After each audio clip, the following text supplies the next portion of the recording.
And we begin with chapter 1. Greeks and Scythians.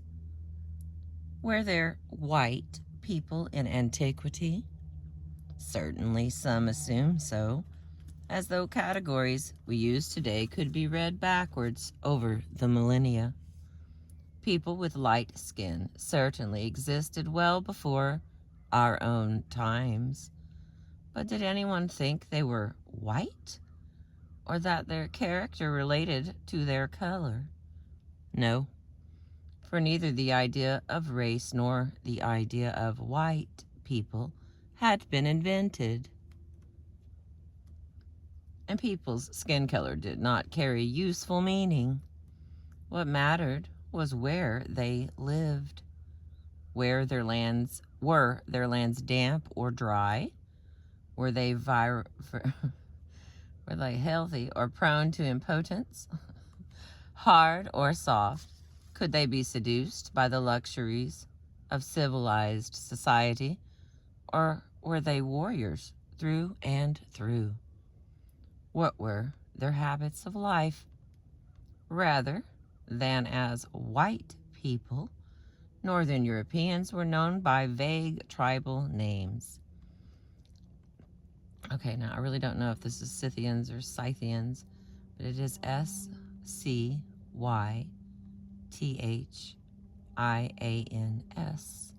should you want to look it up. Celts, then Gauls, and Germany. But if one asks, say, who are the Scythians, the question sets us off down a slippery slope.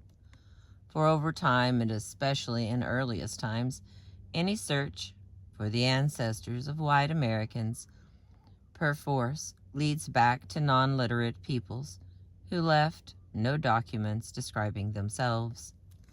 All right, we've got a little asterisk there. Let's chase it down.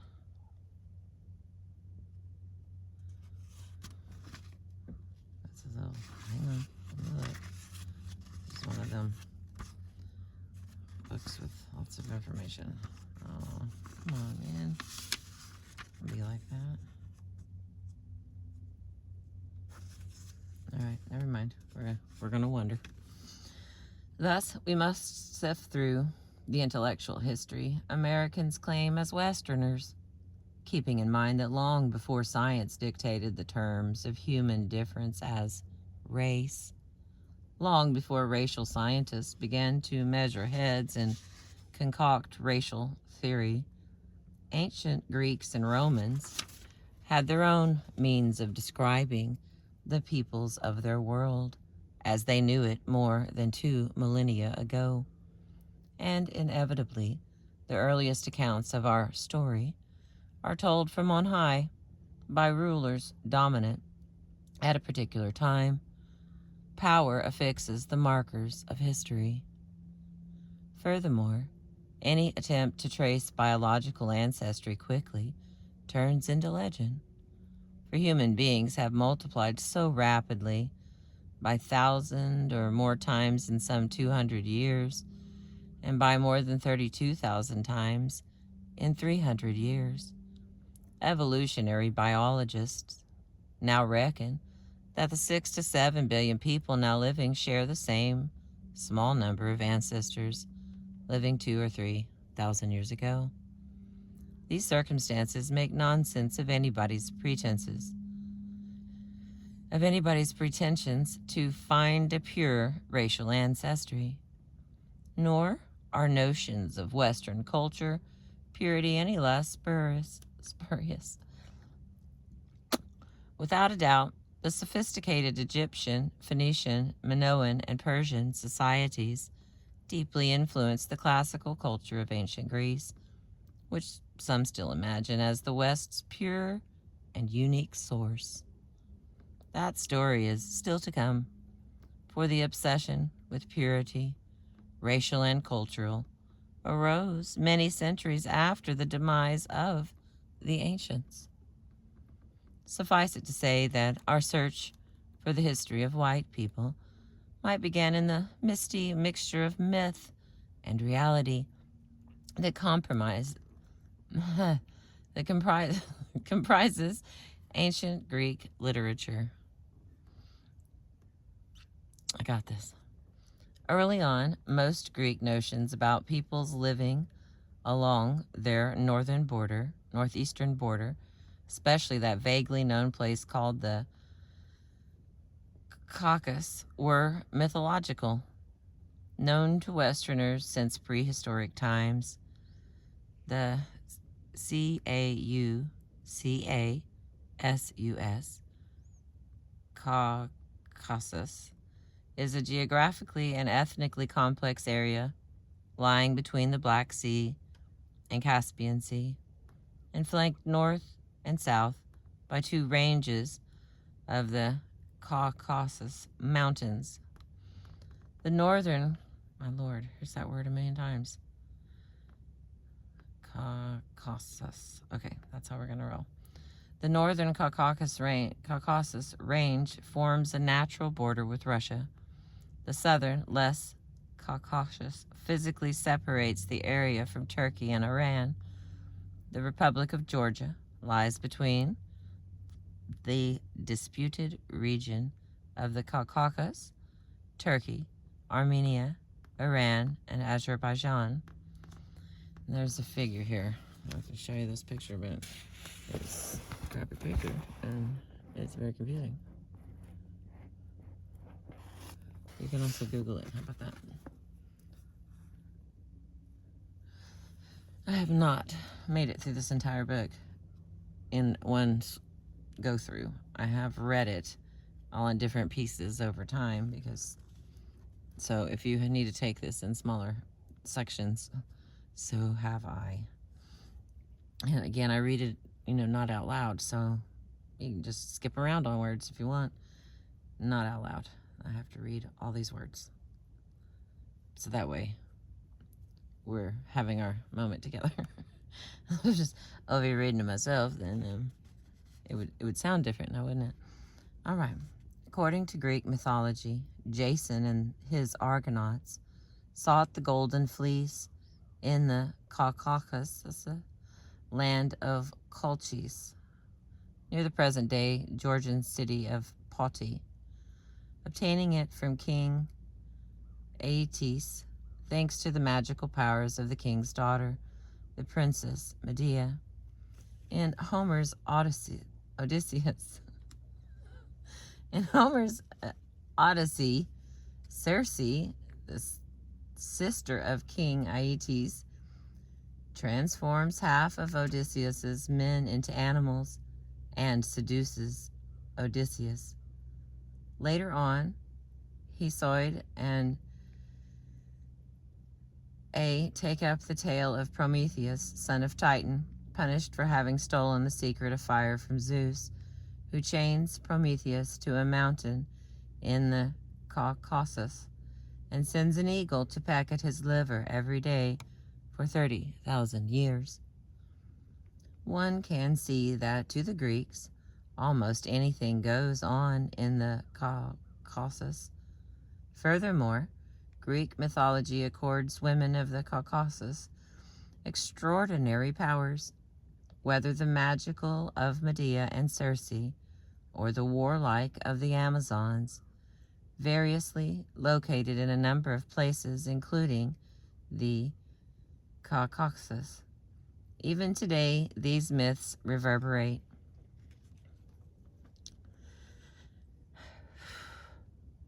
Underlying the idea that all people originated between the Black and the Caspian Seas is the text of Genesis 8:1, which has Noah's Ark coming to rest on the mountains of Ararat after the flood.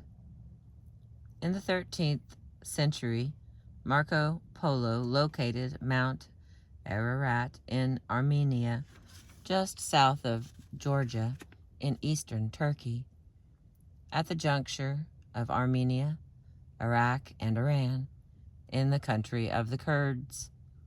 At any rate, Mount Ararat, at 5,185 meters, or some 17,000 feet high, is Turkey's highest mountain and is still believed by many to mark the site of post-Diluvian human history in Western Asia, nor have recent events lessened its importance.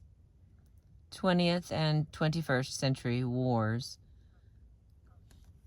contest access to oil.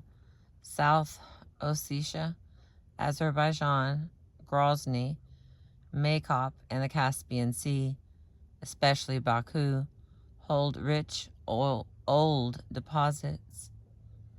Earlier trade brought slaves, wine, fruit, and other agricultural produce from the valleys along the Black Sea, and a variety of natural resources, as in manganese, there we go, coal, copper, molybdenum, and tungsten. I need some more air for all these words. Current iconography of the Caucasus shows bombed out cities and oil rigs of Chechnya, Chechnya,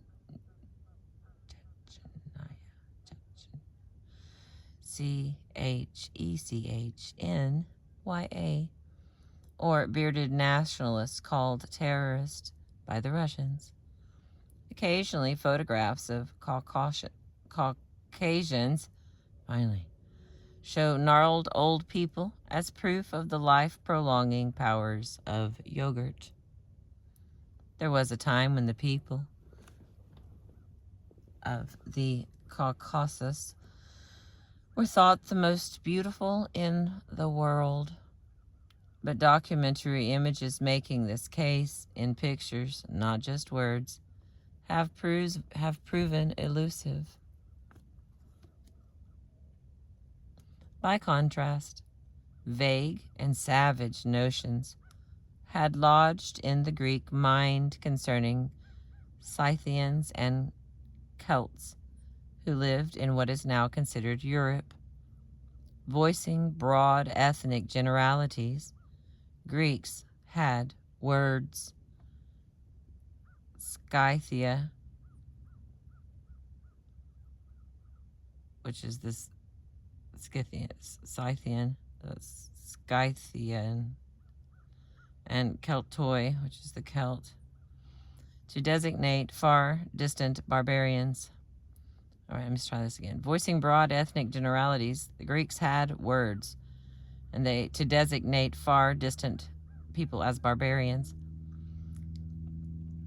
Scythians, for instance, simply meant little-known, northeastern, illiterate, Stone Age peoples. And Celt denoted hidden people, painted people, strange people, and barbarians to the west. We cannot know what those people called themselves, for the Greek names stuck. Nor can we know how many of those situated in northern, western, and eastern Europe 2,000 or 3,000 years ago or earlier became the biological ancestors of 19th century German, English, and Irish people, and 20th century Italians, Jews, and Slavs. We know from Greek descriptions of their habits that, whether chiefs or slaves, all had light-colored skin. For a sense of this vagueness, recall the naming skills of 15th century Europeans as they looked west in the Americas, their backs to the Atlantic Ocean. Europeans simply sparsely settled people they had never seen before as Indians. Such precision regarding faraway, unlettered peoples had been commonplace throughout the ages. Those at a distance became the other and easily conquered the lesser, but not in antiquity because of race. Ancient Greeks did not think in terms of race. Later translators would put the words in their mouths Instead, Greeks thought of place. Africa meant Egypt and Liberia. Asia meant Persia, as far to the east as India. Europe meant Greece and neighboring lands, as far west as Sicily. Western Turkey belonged to Europe because Greeks lived there. Indeed, most of the Greek-known world lay to the east and south of what would become recognizable later as Europe.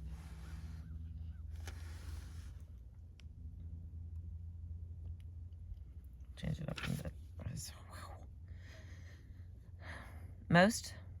Mostly Greek scholars focused on climate to explain human difference. Humors arising from each climate's relative humidity or aridness explained a people's temperament. Where the seasons do not change, people were labeled placid. Where seasons shift dramatically, their dispositions were said to display wildness, unsociability, and spirit. For frequent shocks to the mind impart wildness, destroying tameness and gentleness. Those words came from Hippocrates, airs, waters, and places. Distance was all, for travel went at the speed of foot and hoof. Scythians roamed from Georgia in the Caucasus and lands around the Euxine, the Black Sea, to the steppes of Ukraine, and on the east to Siberia. Interestingly, the word Ukraine stems from Polish and Russian language roots, meaning edge of the world. Wow. I did not know that. I'm going to read that again. Distance was all, for travel went at the speed of foot and hoof. Scythians roamed from Georgia to the Caucasus and the lands around the Black Sea to the steppes of Ukraine and on east to Siberia. Interestingly, the word Ukraine stems from Polish and Russian language roots, meaning edge of the world. Russians and Ukrainians, who now claim ancient Scythians as glorious ancestors, look to Yalta in the Crimea as their ancestral home. Some Russian ancestors surely would have lived there, but the region's tumultuous history renders any single origin an invented tradition. Black Sea ancestors were Scythians, yes, but must also have included invaders and migrants of Tartar, Russian, Polish, Turkish, Iranian, and Chinese origin, at the very least. Nowadays, the notion of Celtic ancestry is widely appealing. Thinking, wishfully self-proclaimed Celts like to root themselves in French Brittany, the islands of the English Channel, Wales, Scotland, and Ireland, easily separating themselves from Germans, Anglo-Saxons, and Franks. The Greeks, for their part, could not go so far. Across 2.5 millennia, and lacking good intelligence, they first situated the barbarian Celts in various places from the Danube to the Iberian Peninsula, only later widening Celtic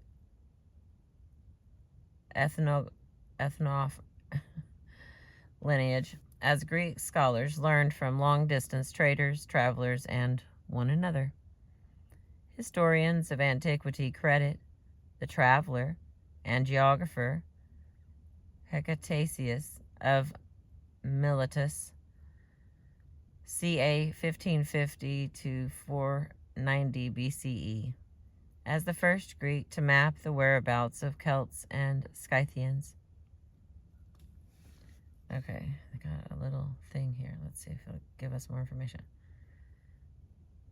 Hecataeus' works include Paragesis, Description of the Earth, in 2 volumes, Europe and Asia. Paragesis survives as 330 very short fragments. In addition, Hecataeus wrote genealogies, also called histories or researches, a biographical dictionary of Greek heroes. Okay. Yeah, I didn't feel particularly helped by that, especially since trying to spit all those words out is so difficult. I liked mythology and stuff, but if I did, if I didn't care about the name, I didn't have to write it down, then I didn't care about the name. Like what they could do or couldn't do, or who was fighting or whatever. That was more interesting to me than their names. So I have to look them up all the time. So this is like sort of a punishment, I think, for not memorizing the names. Like, who cares? Here we go. Back on task. I think I needed a break. Whew. Okay, here we go. We know little about him except that he traveled to Egypt and recognized the extent and power of the Persian Empire. But he must have been more widely traveled, for he locates the trading center, Massalia, modern French Marseille, in the land of the Ligurians, near the land of the Celts. And he mentions a Celtic settlement in what is now the southeastern Austrian state of Styria, Styria. Graz is the capital of Styria, in German Steiermark, famous for wine and a relatively dolce vita. Okay. Hecataeus also sees much else. The Black Sea, excuse me, the Black Sea sits near the middle of the map, just to the right of Thrace, with the Sea of Asval sticking up above it. His Danube, Dnieper, and Don rivers correctly empty into the Black Sea from the left, the center, and the Sea of Asval, and the Caspian Sea lies at the far upper right, at the edge of the world. Lastly, Hecataeus takes a leap, placing the Scythians between the Danube and the Dnieper rivers, and the Celts in the west, left of what we call the Italian peninsula. A half-century later, Herodotus ridiculed Hecataeus' map as vague and untrustworthy, and so it is. But the Greeks were reaching out and learning more. Okay, that's probably that picture that I was showing you. I felt like it was more of the explanation. Maybe I should have spent more time trying to show you that picture. It's so tiny, though.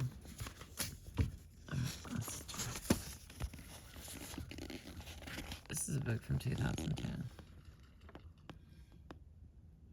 See what I mean? It's like hard to read.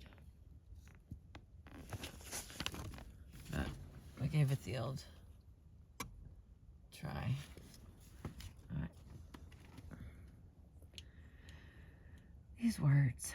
Born 70 years after Hecataeus, Herodotus of Halicarnassus, from 480 CA to 427 BCE, had an advantage, and he seized it, gaining acclaim as the West's first systematic historian.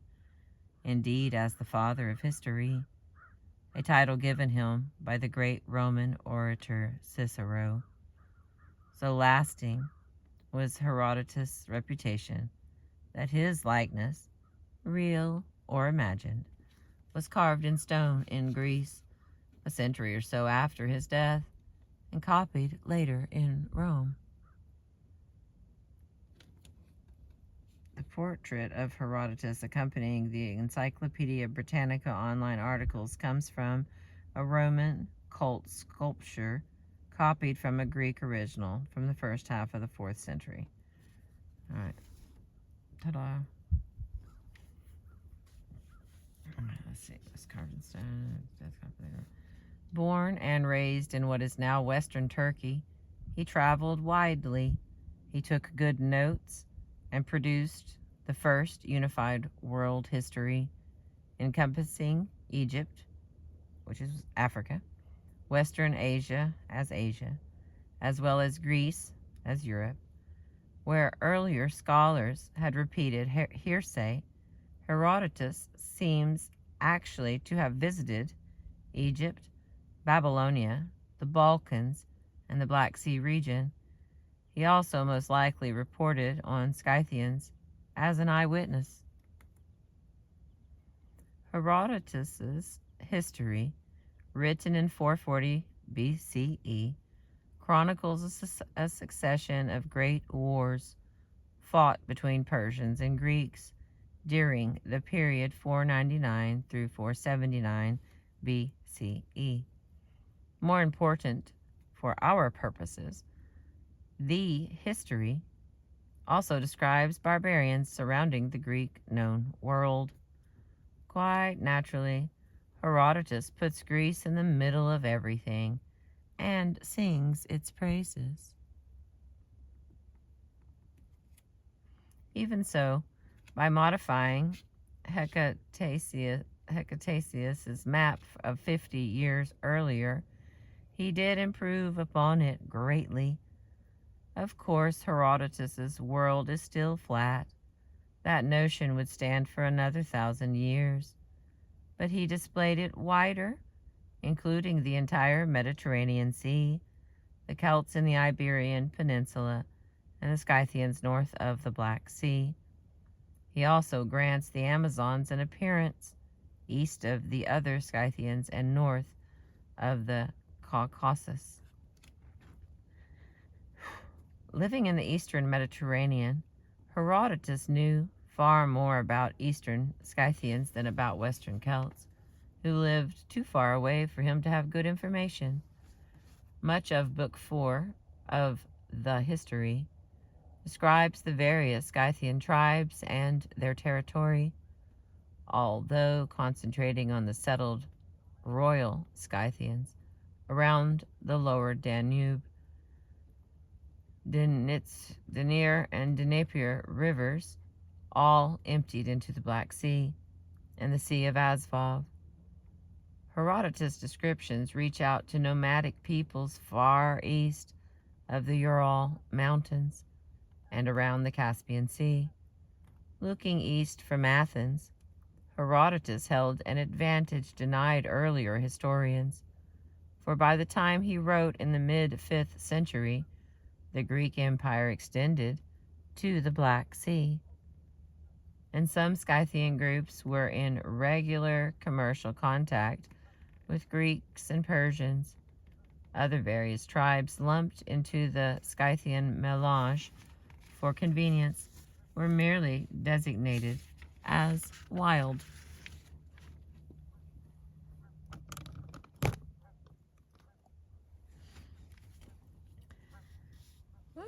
Sharing a common view of Scythians as preeminent warriors, Herodotus was agog at what he described as their savage and drug-riddled life in what is now southern Ukraine, not to mention their circumcised penises.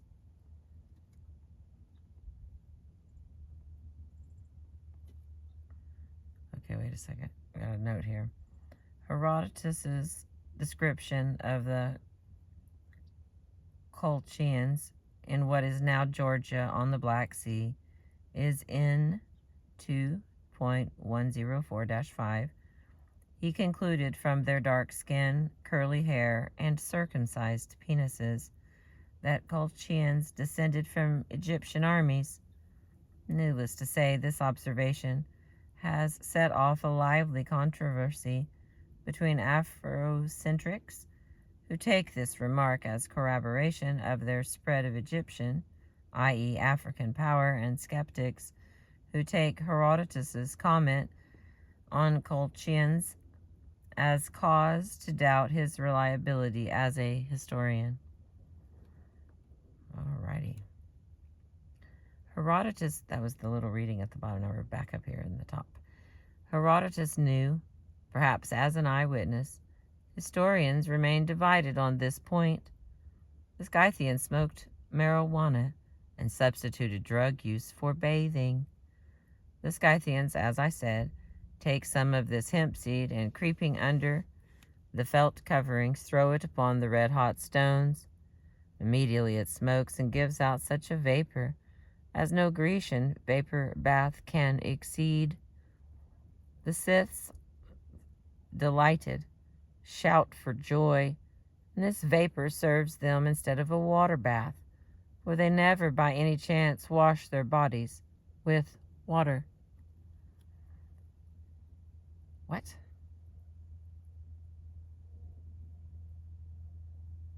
I'm going to read that. I'm just going to read that again. Hang on. The Scythians, as I said, take some of this hemp seed and, creeping under the felt coverings, throw it upon the red-hot stones. Immediately it smokes and gives out such a vapor as no Grecian vapor bath can exceed. They delighted, they shout for joy, and this vapor serves them instead of a water bath, for they never by any chance wash their bodies with water. All right, we're going to go on. Herodotus's Scythians also drank the blood of the first man they kill in battle, then cut off their victim's head for delivery to their king or chief for payment. The Scythe is proud of these scalps, Herodotus reports, and hangs them from his bridle rein. The greater the number of such napkins that a man can show, the more highly he is esteemed among them. Many make themselves cloaks, like the sheepskin garments of our peasants, by sewing a quantity of these scalps together. Bodies of the vanquished serve a further use as showy quivers for arrows made of the skin of a right arm. Now, the skin of a man is thick and glossy, and would in whiteness surpass almost all other hides. Some even flay the entire body of their enemy, and stretching it upon a frame, carry it about with them wherever they ride. The skulls of their very worst enemies serve as drinking cups, lined, if the Scythian could afford it, with gold.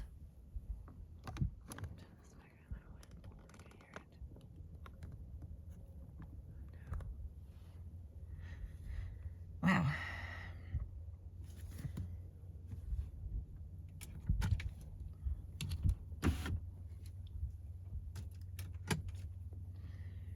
Okay. As for the Amazons, Herodotus found them fascinating as well. After marrying and settling down, the women of the Sauromate have continued from that day to the present to observe their ancient customs, frequently hunting on horseback with their husbands, sometimes even unaccompanied, in war taking the field, and wearing this very same dress as the men.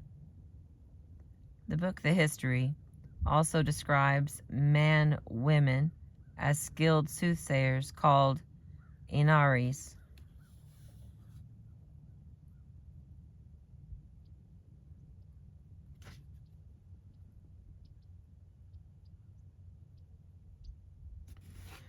Okay. The next here on this page 9. Hippocrates, ancient Greeks' greatest physician and the father of Western medicine, from the Greek island of Kos, off the coast of Herodotus's Halicarnassus in western Turkey. Halicarnassus, anyway. Also wrote widely and with great confidence on many other matters at the peak of Greek imperial power in the 3rd and 4th centuries BCE. His De Are Arcis et Loci, Airs, Waters, and Places, a universal encyclopedia from 400 BCE, includes the barbarian ways of Scythians, Asians, and Greeks, and, true to his medical interest, their practices of sexuality and reproduction. For Hippocrates, topology and water determine body type, leading to differences between peoples of bracing, high terrain, and those in low-lying meadows. Lowlanders he posited as broad, fleshy, and black-haired. They themselves are dark rather than fair, less subject to phlegm than to bile. Similar bravery and endurance are not by nature part of their character, but the imposition of law can produce them artificially. People living where the water stands stagnant must show protruding bellies and enlarged spleens. Where the living is easy, as in the fertile lowlands, men pay the price in manhood. The inhabitants are fleshy, ill-articulated, moist, lazy, and generally cowardly in character. Slackness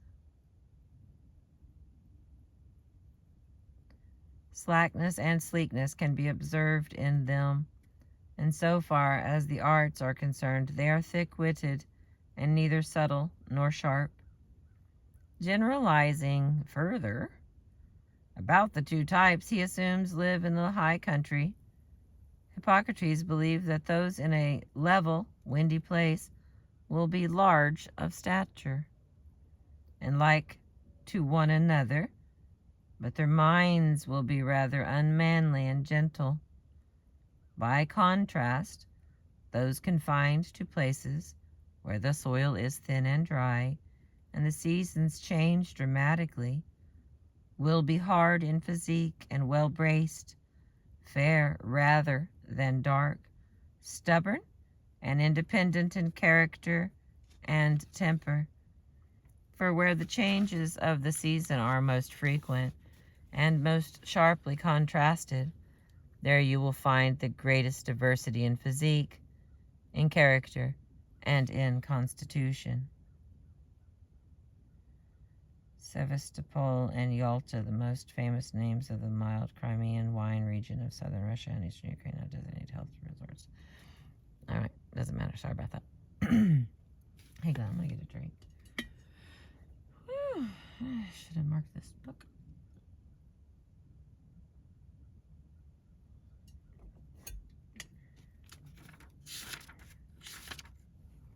All right, 3 more pages. That's crystal pages. Okay.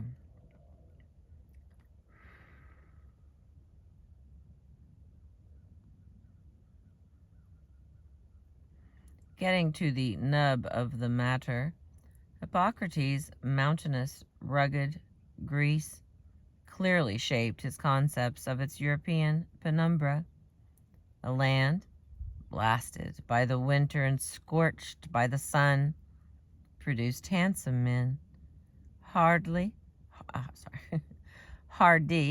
slender, with well-shaped joints, well-braced, and shaggy.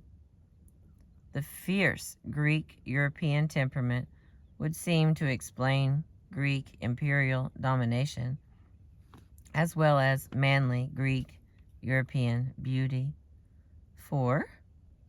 Where the land is bare, waterless, rough, oppressed by winter's storms, and burnt by the sun, there you will see men who are hard, lean, well articulated, well braced, and hairy. Such natures will be found energetic, vigilant, stubborn, and independent in character and in temper, wild rather than tame, of more than average sharpness and intelligence in the arts, and in war of more than average courage. Such applause for European hardness would reappear over time, depending on the exposure of scholars to armies, mercenary and voluntary, and the relative prestige of militarism, especially in the 19th and 20th centuries, when Americans widely envied the military might of European colonial powers. Though Hippocrates places various Scythian tribes in a number of different regions and assigns to them an array of body types, he oddly concludes that they all look more or less alike. Some live along the Ukrainian Sea of Azov, the mild northern bay of the Black Sea, also known in antiquity as Palus Maeotis, on the border region between Hippocrates' Europe and Asia. Others inhabit a cold, humid region and drink water from snow and ice, which Hippocrates believed had an effect on skin color. The Scythians are a ruddy race because of the cold, not through any fierceness of the sun's heat. It is the cold that burns their white skin and turns it ruddy. Some Scythians farm, Hippocrates' encyclopedia declares. Others were nomads, yet others called Sauromete, the Amazons of the Palus Maeotis, the Sea of Azov region, seem constantly to be at war. Before young girls reach puberty, Amazon mothers cauterize their right breasts, arresting the breast development and immensely strengthening the right shoulder and arm. Thus did young Amazon women become warriors, raised to throw javelins from horseback and to fight like men, as long as they remained virgins. Their potency demanded abstinence, of course, which lasted until each Amazon had killed 3 enemies, whereupon the Amazon performed certain ritual sacrifices before engaging in sex with men. Once married, however, Amazons settled down peaceably, returning to war only during times of dire crisis. This lack of a breast seems not to have interfered with Amazon sexuality. In fact, throughout Airs, Waters, and Places, a book, one is never far from sex. Hippocrates ties some Scythians' low rate of reproduction to climate, culture, and the bodies of men and women, including the many eunuchs said to be living among them, who obviously did not father children. Furthermore, Scythian women, often fat, are said to have damp bellies that tended to close out semen and nullify conception, a serious problem, since a rampant effeminacy, I don't know that word, effeminacy among Scythian men curtailed the production of semen anyway. What? Let me read that again. Furthermore, okay, this is what Hippocrates is writing in his book, Airs, Waters, and Places. Furthermore, Scythian women, often fat, are said to have damp bellies that tended to close out semen and nullify conception. Serious problem, since a rampant effeminacy among Scythian men curtailed the production of semen anyway. Hippocrates adds that female servants from other unnamed peoples were active and slender, Unlike the Scythian women, they easily became pregnant. All right. Moistness and softness, the greatest checks on venery, meant that Scythian men have no great desire for intercourse. Horseback riding creates further obstacles to fertility. Scythian men remedied the lameness caused by horseback riding through a dubious cure, cutting the vein behind each ear and bleeding until they passed out. Then, afterwards, they get up, some cured and some not. Now, in my opinion, by this treatment the seed is destroyed, for by the side of the ear are veins to cut which cause impotence, and I believe that these are the veins which they cut.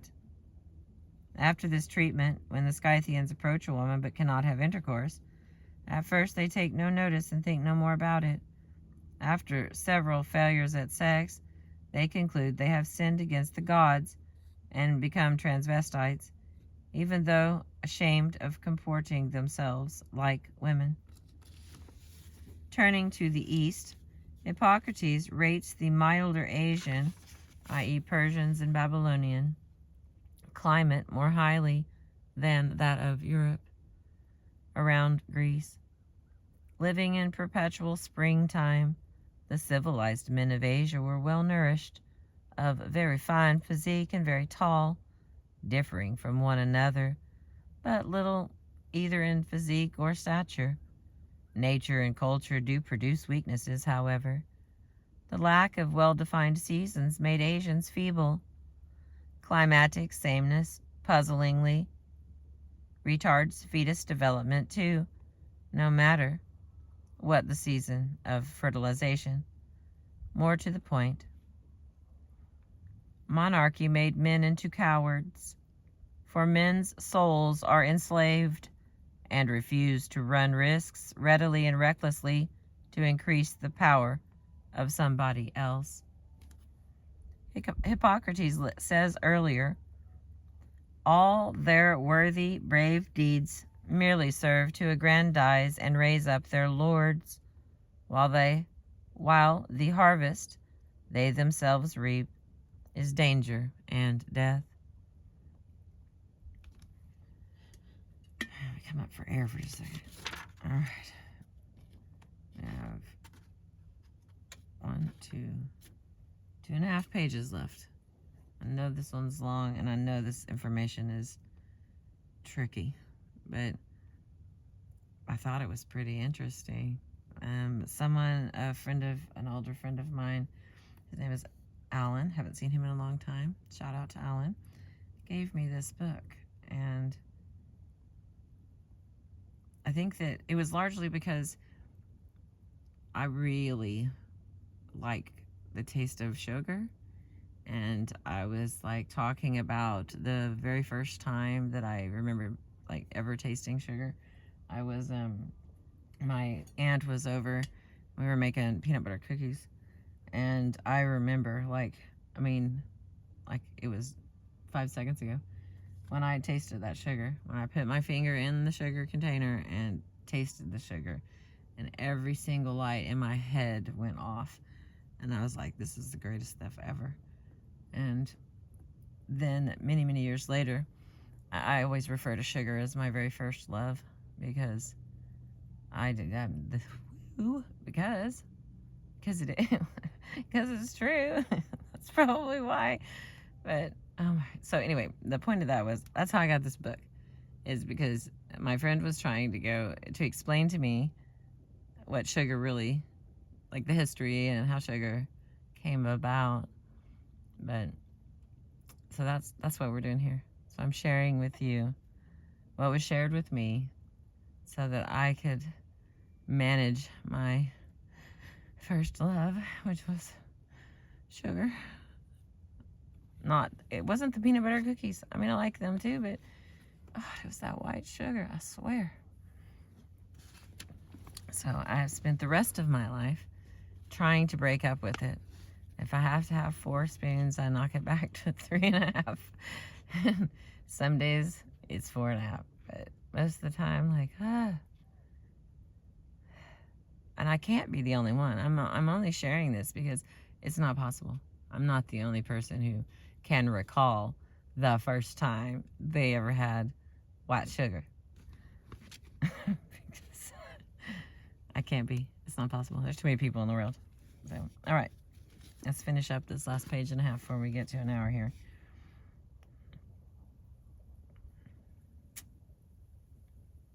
Not surprisingly, conditions improved closer to home. Unlike Asians, Hippocrates says, the Europeans, Greeks, have no kings to tell them what to do. In fact, he conveniently ignores a complication that while his Greeks did live in more or less democratic cities and states, warlords ruled the surrounding barbarians, many also European. In any case, Hippocrates sings the praises of European political institutions that encourage individualism, for independent people taking risks on their own behalf and not on behalf of others are willing and eager to go into danger, for they themselves enjoy the prize of victory. So institutions contribute a great deal to the formation of courageousness. Over succeeding millennia, this contrast between king-ridden Asia and enterprising individualist Europe hardened into a trope, even amid redefinitions of Europe, and even though many Europeans remained under the thumb of kings, while others violently overthrew them. Missing in this analysis is any ambivalence regarding slavery. Although Herodotus mentions slaves repeatedly, he always does so in an offhand, matter-of-fact manner, as merely a system within the common hierarchies of antiquity in Greece, throughout the Greek Empire, and among barbarians across the known world.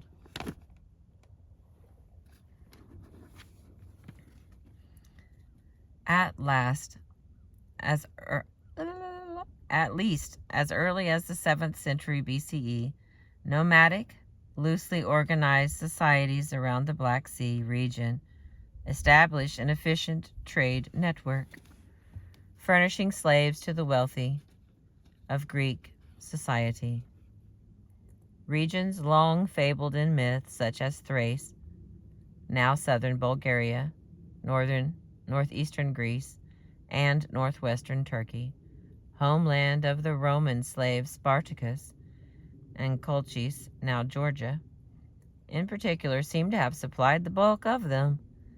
Impoverished parents and kidnapping pirates delivered slaves to the market, and famine and warfare regularly increased the supply of people offered up for sale. Could oligarchic Greece have thrived without slavery? Could the philosophers and citizens attending to their businesses and that of the state ever have arisen without such a lower class doing the work? Plato owned 50 slaves, and households with 10 or more bondspeople were common.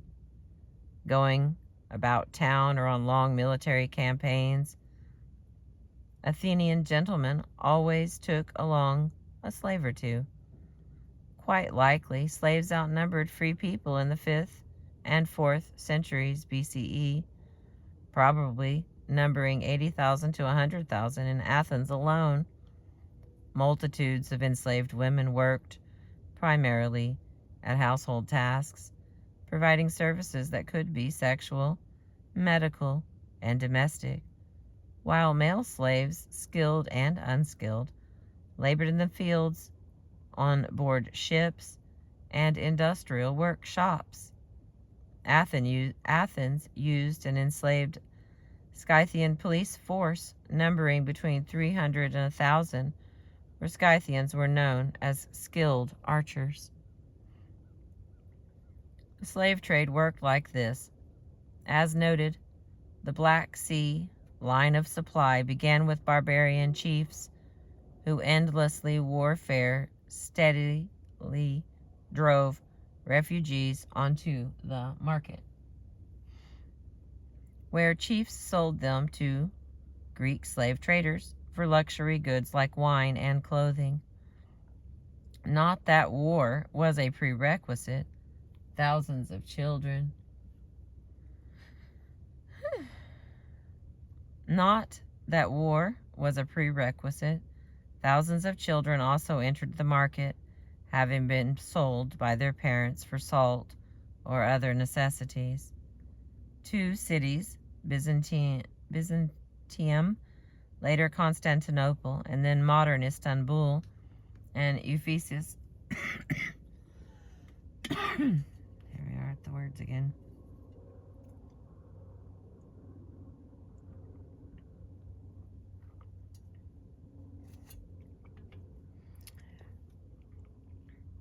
And Ephesus, Asia Minor's most important Greek city, dominated the market in slaves. Ephesus is probably best known today as the home of the Ephesians of the Bible,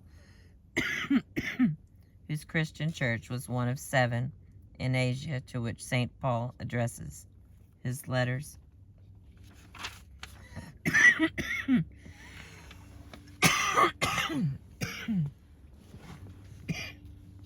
All right. Thank you for being with me. I'll pick up the last page and a half at the beginning of chapter 2. I appreciate you.